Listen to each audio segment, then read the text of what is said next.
Ang pagtawag ng Diyos kay Abram. 12 kabanata.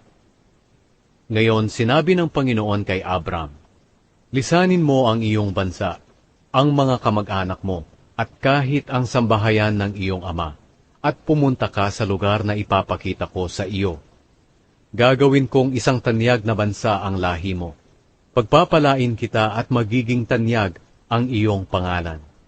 Sa pamamagitan mo marami ang pagpapalain. Pagpapalain ko ang magmamagandang loob sa iyo. Pero isusumpa ko naman ang susumpa sa iyo. Sa pamamagitan mo pagpapalain ko ang lahat ng tao sa mundo. Kaya umalis si Abram sa Haran at pumunta sa Kanaan, ayon sa sinabi ng Panginoon sa kanya. Nasa 75 taong gulang noon si Abram.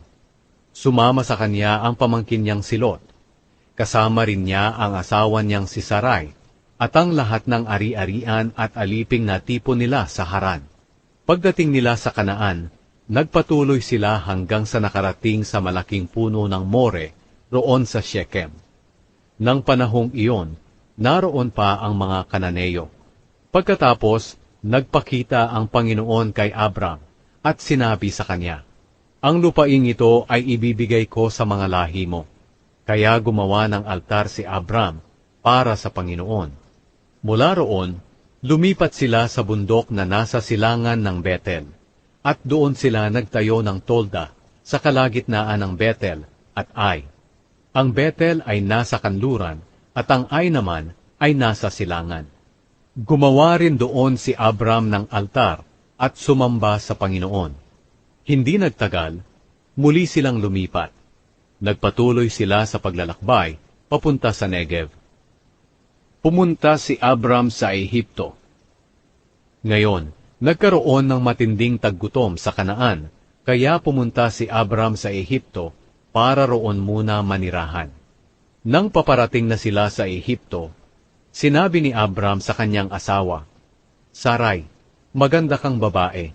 Kapag nakita ka ng mga Ehipsyo, sasabihin nila na asawa kita, kaya papatayin nila ako para makuha kanila. Mabuti sigurong sabihin mo sa kanila na magkapatid tayo, para hindi nila ako patayin, at para maging mabuti ang pakikitungo nila sa akin dahil sa iyo. Kaya pagdating nila sa Ehipto, nakita nga ng mga Ehipsyo ang kagandahan ni Sarai.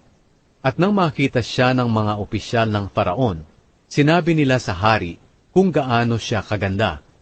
Kaya dinala si Sarai roon sa palasyo.